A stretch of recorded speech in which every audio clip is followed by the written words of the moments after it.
चलिए आज हम लोग पढ़ने वाले हैं विद्युत धारा।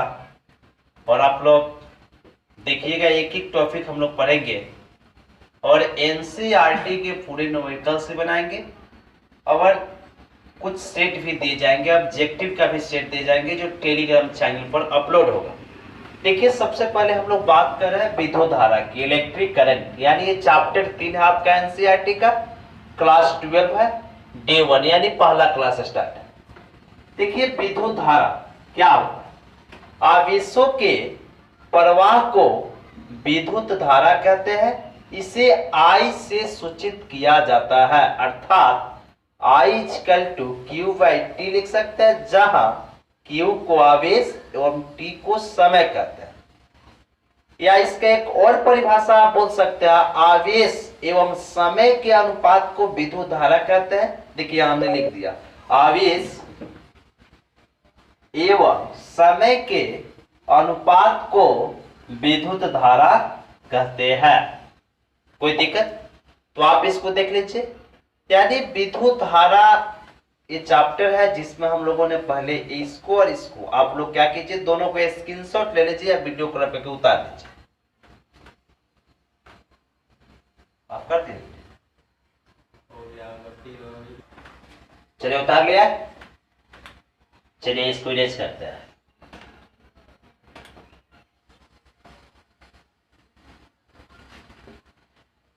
आप देखिए कुछ नोट है। नोट का मतलब होता है महत्वपूर्ण बात है। एक नंबर, देखिए विद्युत धारा का एसआई मात्रक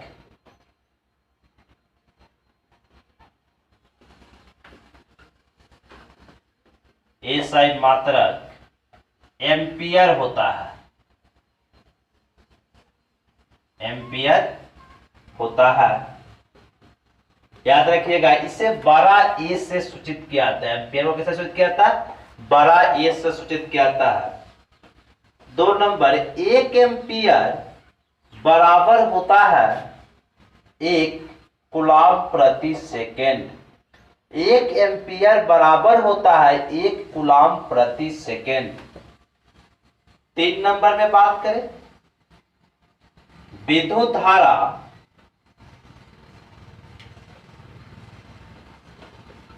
अदिश राशि है।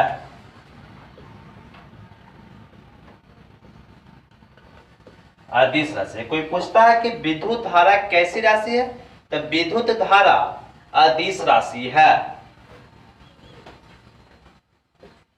4 नंबर, पहले 1 मिनट, कोई पूछता है विद्युत धारा अदिश राशि या धारा अदिश राशि है, क्यों? व्हाट?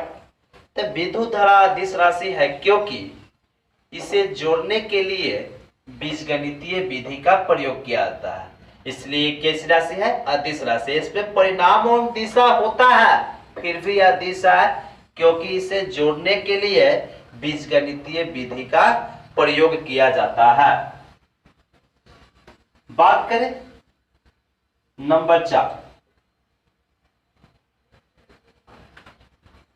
धारा के निर्माण में, जब धारा के निर्माण यानी जब धारा की उत्पत्ति होती है तो मुक्त इलेक्ट्रॉन भाग लेते हैं, मुक्त इलेक्ट्रॉन भाग लेते हैं। यानी धारा के निर्माण में कौन भाग लेते हैं? तो मुक्त इलेक्ट्रॉन भाग लेते हैं। कोई दिक्कत? चलिए तो आप इसको नोट में नोट कर लीजिए।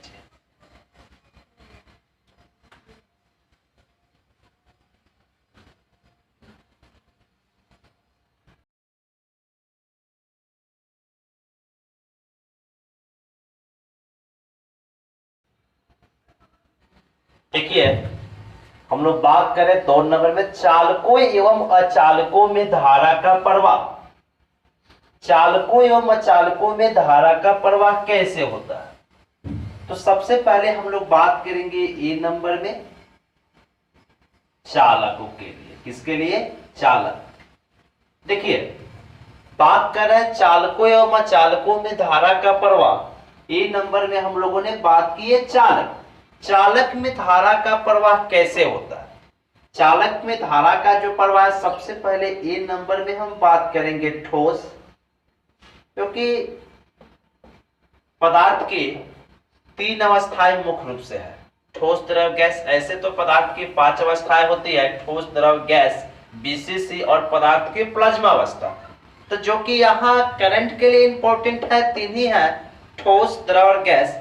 तो हम चालक में सबसे पहले पढ़ेंगे ठोस।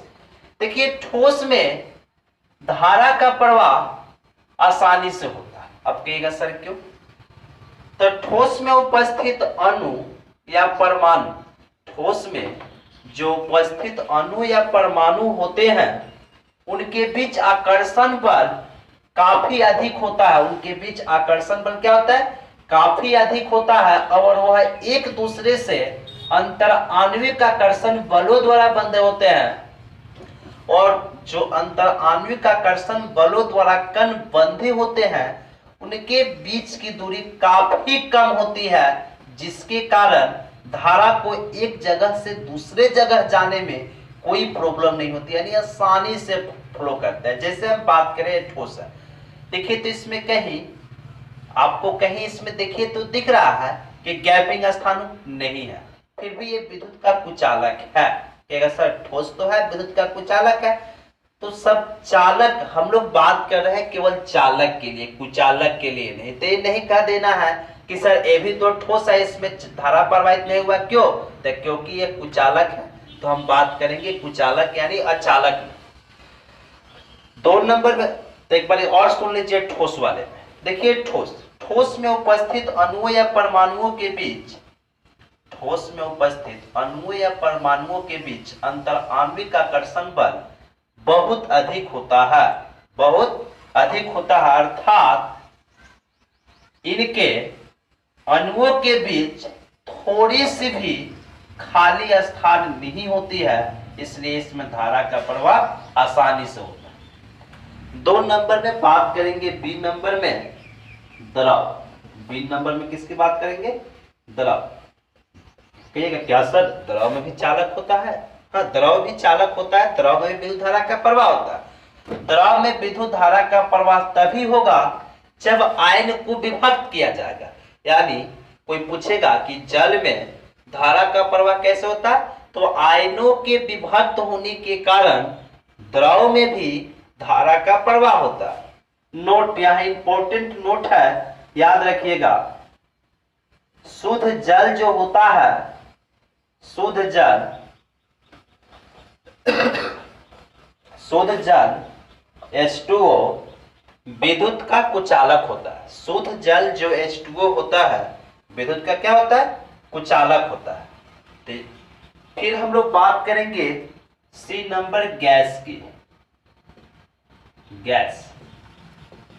गैस प्रायः विद्युत का कुचालक होता है। गैस प्रायः विद्युत का कुचालक होता है जब इनका दाब कम कर दिया जाता है, जब इनका दाब कम कर दिया जाता है और उच्च वोल्टता दी जाती है तो गैस में भी धारा का प्रवाह होने लगता है।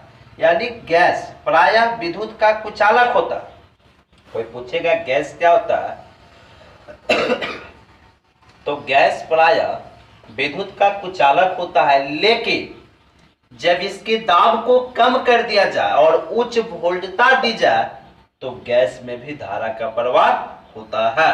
यानी ये हम लोग चालक में पढ़े 3, ठोस, द्रव और गैस के लिए। अब हम लोग बात करेंगे, इसको इरेज करते हैं। अब हम लोग बात करते हैं अचालकों में। अचालकों में क्या धारा की प्रवाह होती है? तो अचालकों में धारा की प्रवाह, तब कुचालक में मुक्त इलेक्ट्रॉनों की संख्या नहीं होती है, होती भी है तो बहुत नगण्य होती है, इसलिए इसमें धारा का प्रवाह नहीं होता है। तो कोई कहे कि कोई कहे अचालकों में धारा की प्रवाह होती है, तो नहीं, अचालक का इसका दूसरा नाम है कुचालक। अब कोई कहे नहीं, हम अचालक में भी धारा प्रवाह कर सकते हैं। जब धारा प्रवाह करेंगे तो उसमें आयन का उपयोग करेंगे, और जब आयन का उपयोग करेंगे तो तो सुचालक बन जाएगा। जैसे सूखी लकड़ी है, अब उस पर नमक पानी का घोल डाल दीजिए और करंट लगाइए, करंट तो लगेगी ही। क्यों लगेगी? क्योंकि अचालक है। तो उसमें हमने क्या किया कि मुक्त इलेक्ट्रॉन को भर दिया, जो कि इसमें बहुत कम थे और काफी कर दिया अधिक, इसलिए उसमें भी धारा का प्रवाह होने लगता है। ऐसे कुचालक में धारा का प्रवाह नहीं होता। अब हम लोग बात करेंगे, एक इसी में आता है अर्धचालक। क्या आता है? अर्धचालक। ये सब आप लोगों को फर्स्ट चैप्टर में यानी प्रथम चैप्टर में पढ़ा क्या है, जब ऑफलाइन क्लास पढ़ा रहे थे। देखिए अर्धचालक क्या है।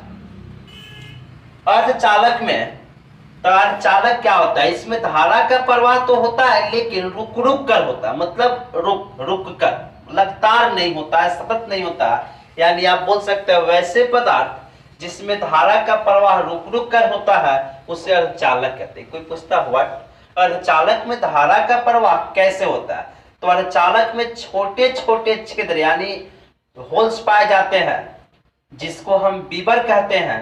उसी के कारण अर्धचालक में धारा का प्रवाह होता है। तो कोई पूछता है कि अर्धचालकों में धारा का प्रवाह क्यों होता है, तो अर्धचालकों में धारा का प्रवाह छोटे छोटे छिद्रों के कारण होता है, और छोटे छोटे छिद्र को बीबर कहते हैं। क्या कहते हैं? बीबर कहते हैं।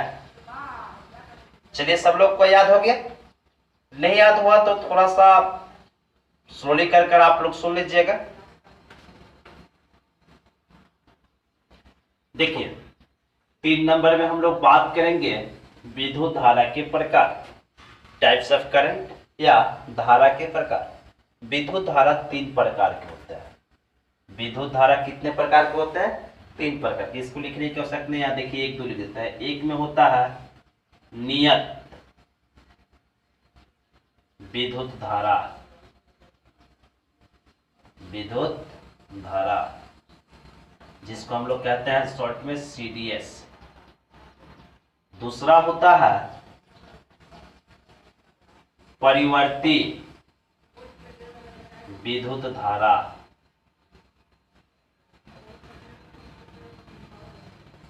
तीसरा होता है प्रत्यावर्ती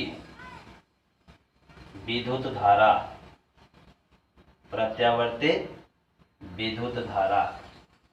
अब देखिए इसको हम लोग कहते हैं AC अल्टरनेट करंट, इसको कहते हैं कांस्टेंट डायरेक्ट करंट, या इसको आप लोग इसको भी CDS ही कहते हैं। क्या कहते हैं? CDS। मतलब इसमें एक कांस्टेंट होता है, दूसरा कांस्टेंट नहीं होता। देखिए हम लोग बात करेंगे बारी बारी से नियत विद्युत धारा, तो इसको आप लोग स्क्रीनशॉट ले लीजिए, अच्छा रहेगा। देखिए इसको हम मिटाते हैं। अब देखिए एक एक करके बात करते हैं। एक में हम लोग बात कर रहे हैं नियत विद्युत धारा क्या है, तो वैसी विद्युत धारा, वैसी विद्युत धारा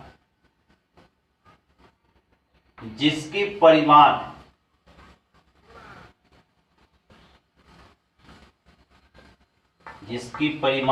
एवं दिशा दोनों निश्चित होती है, वैसे विद्युत धारा जिसकी परिमाण एवं दिशा दोनों निश्चित होती है, उसे नियत विद्युत धारा कहते हैं।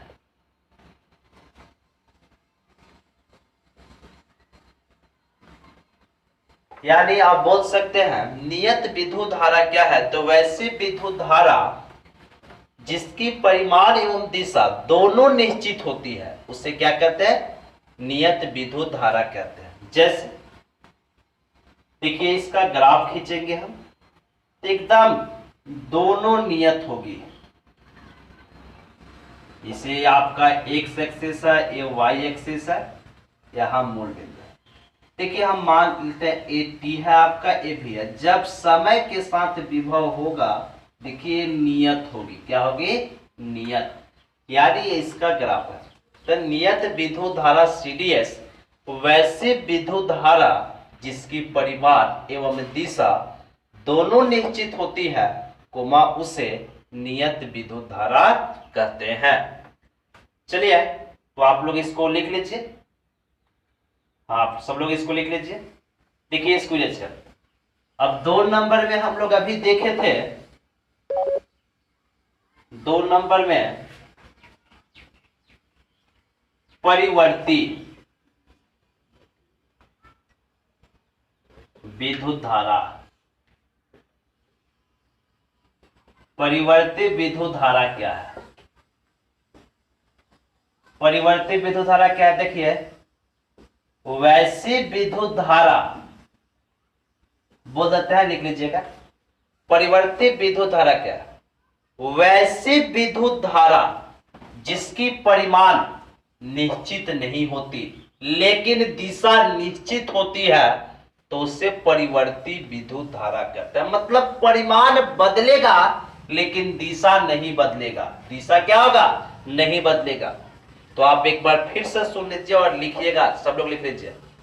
परिवर्ती विद्युत धारा लिखिए, वैसी विद्युत धारा जिसकी परिमाण परिवर्तित होती है लेकिन दिशा नहीं बदलती है, दिशा नहीं बदलती है, तो उसे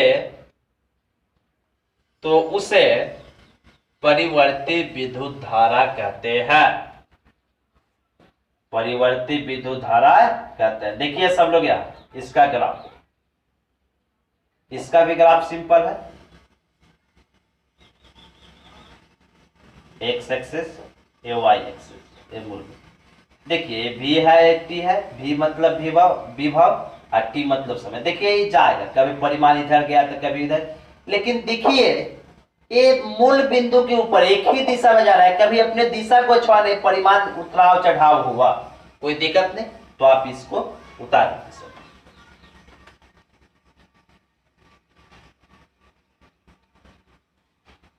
चलिए इसको इरेज करते हैं।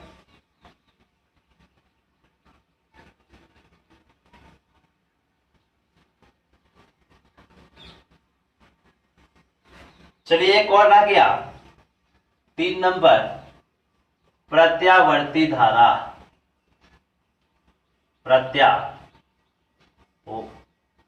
प्रत्यावर्ती धारा या प्रत्यावर्ती विद्युत धारा, जिसको अल्टरनेट करंट कहते हैं। ये आपको एनसीईआरटी के 7 चैप्टर में ही पढ़ने हैं और वहां हम पूरे व्याख्या के साथ पढ़ाएंगे। चैप्टर का नाम ही है अल्टरनेट करंट, यानी वहां अल्टरनेट करंट हम लोग पढ़ेंगे।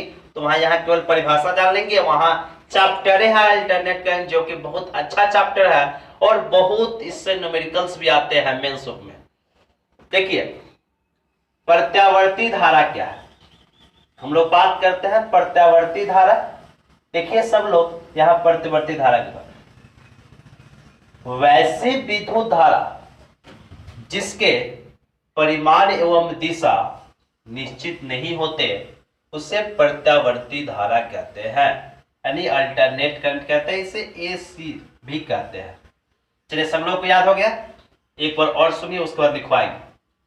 वैसे विद्युत धारा जिसके परिमाण एवं दिशा निश्चित नहीं होते हैं तो उसे प्रत्यावर्ती धारा कहते हैं। ऐसे सबको याद हो ही गया होगा। चलिए लिख लीजिए सब, लिखिए वैसे विद्युत धारा जिसके परिमाण एवं दिशा, वैसे विद्युत धारा जिसके परिमाण एवं दिशा निश्चित नहीं होते हैं तो उसे प्रत्यावर्ती धारा कहते हैं। तो उसे प्रत्यावर्ती धारा कहते हैं। देखिए इसका ग्राफ,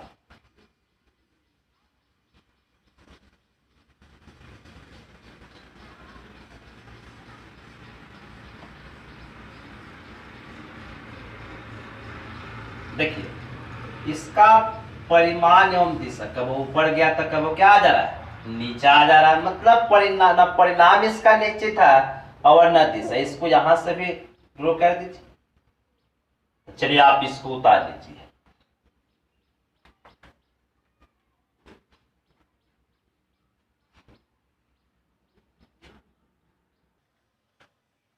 चलिए तो आज के लिए आपके लिए HW हुआ ये 5 न्यूमेरिकल्स है जो 2 ही सूत्र पर बनेंगे। एक आपको अभी पढ़ा है, देख लीजिए यहाँ सूत्र I=Q/T, इसका उपयोग करना है। और दूसरा Q बराबर NE पढ़ाकर आप लोगों को है इसका फर्स्ट चैप्टर में, यानी Q का आवेश होता है, इसका ऐसा मात्रक कूलाम होता है, जहां C दिया रहेगा। टाइम का तो समय होता है आप लोग जानते हैं, यानी आवेश का ऐसा मतलब क्या होता है, कूलाम होता है। यानी इसी 2 सूत्र पर ये 5 न्यूमेरिकल्स बनेंगे, यानी न्यूमेरिकल्स हम लोग 0 to हीरो पढ़ेंगे।